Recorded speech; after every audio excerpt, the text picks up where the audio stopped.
മനോരഥങ്ങൾ എന്ന വെബ് സീരീസിൻ്റെ റിലീസിന് ശേഷം രണ്ടാമൂഴം സിനിമയെപ്പറ്റി ആലോചിക്കുമെന്ന് ടിയുടെ മകൾ ഇപ്പോൾ പറഞ്ഞിരിക്കുകയാണ്. കൽക്കി പോലെയുള്ള സിനിമകൾ തിയേറ്ററിൽ നിന്ന് കാണുമ്പോൾ രണ്ടാമൂഴം എന്ന സിനിമ നടക്കാതെ പോയതിൻ്റെ വിഷമം മലയാളികൾക്ക് എപ്പോഴും കാണും. ടി വാസുദേവൻ നായരുടെ രണ്ടാമൂഴം എന്ന അതേ പേരിലുള്ള നോവലിനെ ആസ്പദമാക്കി ഒരുക്കാനിരുന്ന ചിത്രമായിരുന്നു ഇത്.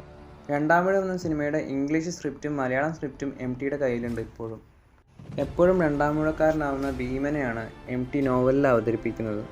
മഹാഭാരതത്തിലെ ഭീമനെ പോലെയല്ല ടി രണ്ടാമൂഴം എന്ന ഈ ഒരു നോവലിൽ ഭീമനെ അവതരിപ്പിക്കുന്നത്. ഒരു മലയാളി എന്ന് തോന്നിക്കുന്ന തരത്തിൽ ഈ ഒരു നോവൽ വായിച്ചവർക്കൊക്കെ അറിയാം, രണ്ടാമൂഴക്കാരനാകേണ്ടി വരുന്ന ഭീമൻ എന്ന കഥാപാത്രമായിട്ട് ലാലേട്ടൻ്റെ മുഖമാണ് മനസ്സിൽ വരുന്നത്. എന്തായാലും ഈ ഒരു സിനിമയുടെ പ്രാരംഭഘട്ട ജോലികളിലേക്ക് കടക്കാൻ ഒരുങ്ങുകയാണെന്നും അതുപോലെ ഈ ഒരു സിനിമയുടെ ഒഫീഷ്യൽ അനൗൺസ്മെൻറ്റ് ഉടനെ പ്രതീക്ഷിക്കാമെന്നൊക്കെയാണ് ടിയുടെ മകൾ ഇപ്പോൾ ഒരു ഇൻ്റർവ്യൂവിൽ ഒഫീഷ്യലായിട്ട് കൺഫേം ചെയ്തിരിക്കുന്നത്.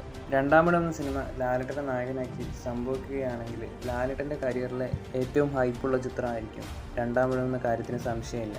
രണ്ടാമൂഴം സിനിമയുടെ കൂടുതൽ അപ്ഡേറ്റുകൾക്കായി കാത്തിരിക്കുക.